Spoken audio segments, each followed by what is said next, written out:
It is mid-season report card, y'all. And what I just did, hashtag right to rescind, I picked up both the Bullets and the Sixers. You're off the floor, baby. Your two teams off the floor. You're going to be replaced by the Celtics and the Lakers on the floor.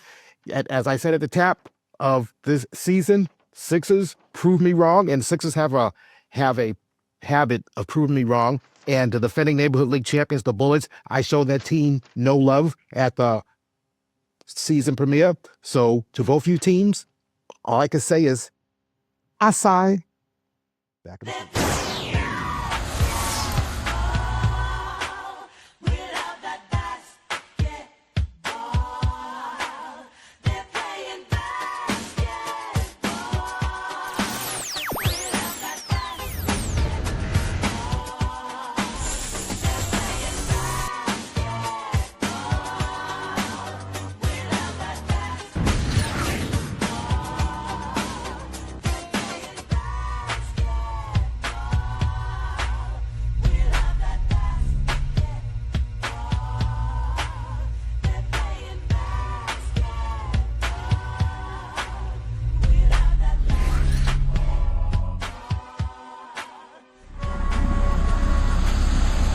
Welcome back, all you Boston sports fans, to another episode of Around the Rim, hashtag ATR. And I'm your host, the Dudster, Nestor Dudley. And we are back here in the virtual studios of hashtag Around the Rim, hashtag ATR. Soon to return to the actual studio. But until then, it's the mid-season report card. And as I said at the top, hashtag right to rescind. Just to remind you folks out there, the right to rescind. What the right to rescind is because making these predictions, even though I'm your man Nostradamus and I am 98.6% right, there's that percentage, that small percentage that I don't get it right. The right to rescind is that I could take one team and only one team only off the floor and make a swap. But you just said, Nestor, moments ago that you taking off two teams. Yes, that's right. I'm taking off two teams because your old pal, the Dudster, Nostradamus, must have had a case of dyslexia when I said that the top two teams would be the Celtics and the Lakers. And they are the top two teams if you read the list from the bottom up. So given that, and given that was the first virtual show and things happen, then the right to rescind this season is going to be two. So you just got to deal with it. That's all. I can change up, when you get these things right year after year, and sometimes there's a little slippage, it's fluid. You can modify these things, right? In any case, on with the show. The team that's on top of the league right now are the Pistons. The Pistons are who we thought they would be. And the Pistons, as I said, had a very strong squad last season. A lot of those guys are returners. They bought into the system that the coach is laying down for them, and the Pistons on top of the league right now, led by Sullivan, Wallace, and Bly. This team is averaging just under 51 points a game, 50.8 points, and they're shooting 47.8 at the line where everything is free. Pistons thus far in first place. But this has been a tight race between first place and fourth place virtually since the first jump ball of the season. Team that's in second place, I'm glad to say that the Kings returned to the mighty Kings to prominence. I've had said this entire season that this Kings team is not your Kings team of last season. Being led by Mathley, Hampton, and Facilion, this team is averaging just under 50 points a game, 49.8, and they are 44.1% at the line where everything is free. Your defending neighborhood league champion, the Bullets. I said at the first show that I didn't think they had enough firepower. I didn't see the firepower. Well, obviously, their firepower was not at the Jamboree, for which I judge my firepower-ness. Hashtag firepower-ness was not the Jamboree. But this team, again, you got to respect the defending neighborhood league champions. They're just a winning tradition all the way down. This team just knows how to win, and they do it quite often. Being led by Bowling, Hassan, Song, and Wright. Our defending neighborhood league champions are averaging 48.3 points this season and averaging a very good 52.8 at the line where everything is free. Fourth place, Sixers. Once again, this was another team that I saw at the Jamboree, had no firepower at the Jamboree, but their firepower did not show up to the Jamboree. Sixers, fourth place. The majority of the season thus far, they have been in first place, but right now they are just a smidgen in fourth place, being led by Hector, Melvin, and Joseph. This team is averaging 44.6 points throughout the season, and at the line, very good at the line, averaging 56.1 point at the line, where everything is free. Those are the fourth place Sixers. Celtics just out of contention with that slow start, but this team is very hot right now, and they can make some noise. There's plenty of time for the Celtics to make some noise and get into madness contention. I would not be surprised if this team did get into madness contention. If they got into madness contention, that will obviously mean that one of the four teams that I named would be out of madness contention. Which one of the four teams would it be? At this point, your man, the Dudster, Nestor Thomas, cannot see either one of these four teams sliding into the fifth slot. It can happen. It may happen if the Celtics have something to do with it, but I just can't see that right now. So I am going to keep those four in that four slot, and in those four slots. The Celtics, being led by Azalino, Che, and Sweeney. This team is averaging 42 points throughout the season, and 50-50 ball at the line. They're averaging 50% at the line, where everything is free. And the team that is so far in last place, it's not a good time in the family of purple and gold, but be that as it may, it is what it is. The records are what they are. The Lakers being led by Wharton, Wallace, and Bingaboo. This team is averaging 35 points a game, and they're shooting at the line where everything is free, 49.2. But now it is time for the Rollins. A week of February 2nd at the Fairway School. First game, game one Saturday, Sixers, Celtics. Celtics 10 points better than the Sixers, 54 to 44. Sweeney, high man for the Celtics, 13 points. Hector led all scorers with 16 points. As the Celtics improved to 3-4, the Sixers dropped to 4-2. Second game Saturday, Lakers, Kings. Kings 55, Lakers 37. Ramirez Poole, high man for the Lakers, 11 points. Hampton led all scorers with 19 points as the Kings improved to 2-5 and the Lakers dropped to 0-7. First game Sunday, Pistons versus Lakers. Pistons 6 points better than the Lakers, 48-42. Leon, high score for the Lakers, 12 points. Sullivan led all scores with 18 points as the Pistons improved to 5-2 and the Lakers dropped to 0-8. And the final game this past weekend, Bullets Sixers, came down to the wire. Bullets 1 point better than the Sixers, 39-38. Wabe, high man for the Sixers, 11 points. Bowling led all scores with 13 points as the Bullets improved to 5-2 and the Sixers dropped to 4-3. And that's how everything went down in this past weekend's play. And now on to the weekly Around the Rim Awards. So self-kick it. Player of the week, Jacoby Hampton of the Kings. Nice, solid weekend. Just missing out of player of the week last week, but did get the coveted Woo of the week last week. But the player this week, Jacoby Hampton of the Kings. Coaches of the week, Clinton Mijar, Connor Wright. Coaches, as I said at the top of this show, they are the defending Neighborhood League champions. These graduating players, champions last year, and they're turning out to be champion coaches as well. Head coach Steve Wright was not in the house past Sunday. He was a little bit under the weather. So Clinton and Connor said, "We got your back, coach." and they were 1 point better than the Sixers. And what Steve Wright doesn't know, but he'll know now, is that they were able to do that, and they only called one timeout. So head coach, they left 5 timeouts on the floor, but that's okay. You come home with the W. The dub is a dub. Coaches of the week: Clinton Mijar, Connor Wright, Bullets. Team of the week: the Celtics. The Celtics are hot right now, and they're not that far out of madness contention. And Woo of the week: Griffin Leon. Griffin Leon had himself a nice, solid weekend, one of his better weekends in the Malden Neighborhood Basketball League, doing what he can do to try to help the Lakers capture their first victory of the season. He came up a little bit short on the team dub, but you got the coveted Woo of the week. So Griffin Leon, this Woo is for you. Woo! I should say this compromise Woo was for you. Woo!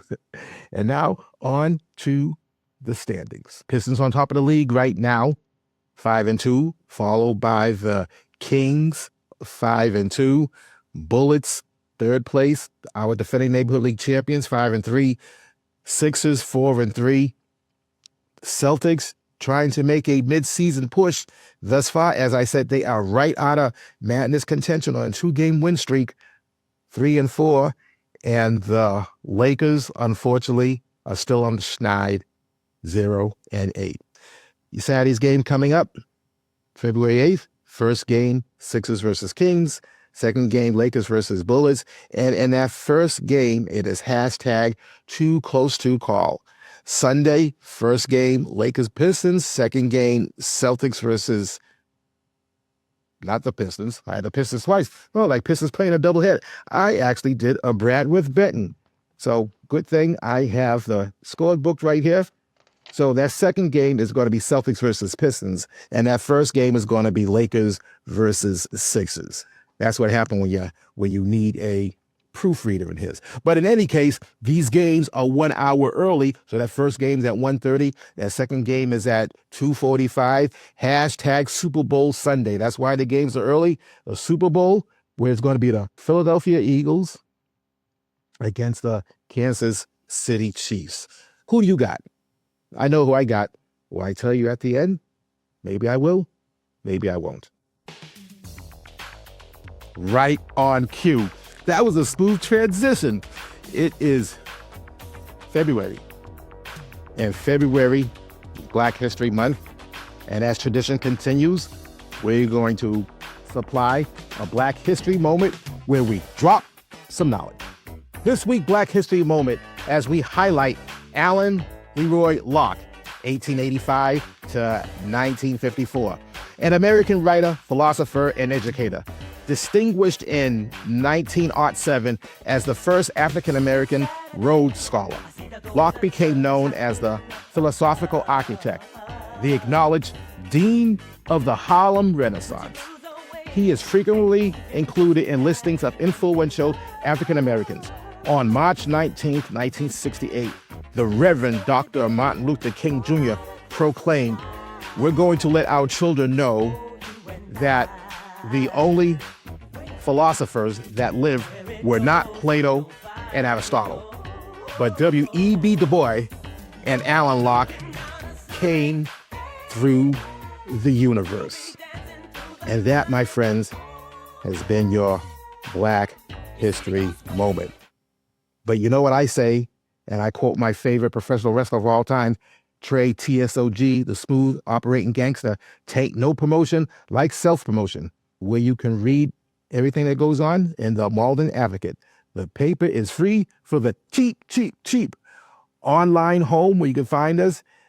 The MNBL.org is the official website for the Malden Neighborhood Basketball League. ATRLive.com is the online home for this show.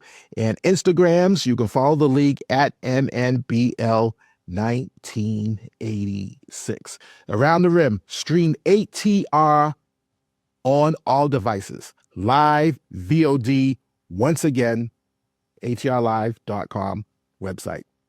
Around the Rim, when you go watch them in Malden, on the Malden Public Channel, Comcast Channel 9, Verizon Channel 28, live every Thursday evening, replays every Friday night at 10 p.m., follow and replay the following Wednesday afternoon at 3 p.m. here on Alden Access Television, MATV. Like, stream Around the Rim, hashtag follow, hashtag stream, hashtag retweet at Nesta Dudley or IGs at The Real Nesta Dudley, because there is only one real Nesta Dudley. My mic sounds nice. Check one. I said my microphone sounds nice when it is on. Check two. Around the Rim is the other joint that your man Nesta Dudley does. So when Around the Rim ends, Beyond the Rim begins and goes beyond. Podcast followed on anywhere, including Apple Podcasts, Spotify, YouTube, but as always, wherever you stream your podcast. So in these waning moments of this show, we have to do it again, where the predictions for your man, the Dudster, Nesta Damas. So, as I said, the tap, we have the Pistons in first place right now, followed by the Kings, followed by the Bullets, followed by the Sixers. And it is just so close to shuffle them. I wouldn't even be surprised if all four of these teams would finish with almost identical records. I don't know if that is entirely possible, where they face each other and they have an even split and stuff, but probably not. There has to be a finish. Someone have to come in first place. Someone have to come in fourth place. And this is just too close to call. So what I am going to do, I'm just going to take these present standings and just make an assumption. You know what happens when you make an assumption, but I'm going to make it anyway. I'm going to make that assumption that the season's going to end the way it is right now at the midseason report card. So let's just place the Pistons in first, Kings second, your defending Neighborhood League champion Bullets third, and Sixers fourth. So that would mean that the first game would be the Pistons versus the Sixers, and the second game would be the Kings against the Bullets.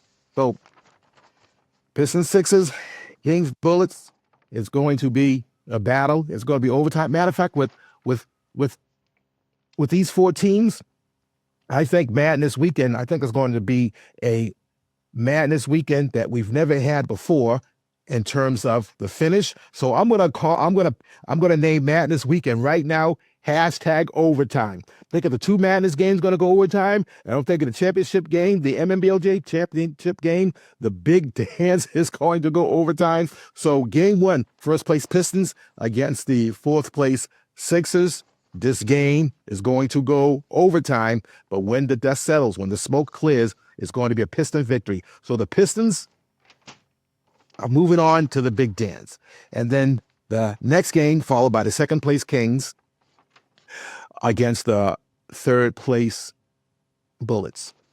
And as we've gone over that All Madness special, and I'm going to repeat it again in this All Madness special coming up, that whereas in the first game, the first Madness game, that Team 4 has only defeated Team 1 4 times in 39 years, whereas Team 2 and Team 3, that's more of a back and forth, almost a 50-50 ball, where Team 3 leads the series over Team 2 by one game. Again, the Neighborhood League champions, Bullets, this team knows how to win. So this team knows how to win. To be the champs, you got to beat the champs. So it's going to be an overtime game where the Bullets will advance over the Kings. So now we have the number one Pistons versus the number two Kings. And more often than not, number one wins the whole doggone things. But as I said before, to be the champions, you got to beat the champions. Can the champions do something that has not been done that often, is being back-to-back champions? So it is very tempting to pick these Bullets to be the champions. You got to beat the champions. But when it's all said and done, when the smoke settles, the Pistons is going to be your new MNBL champions. And that's the way your man, the Dudster, Nostradamus, sees it. So until next time, my friends, I just want to say, buenas noches. Hooches cooches. I came in peace. I leave with love. This is for the red, the black, and the green. And I'll be seeing you at the games.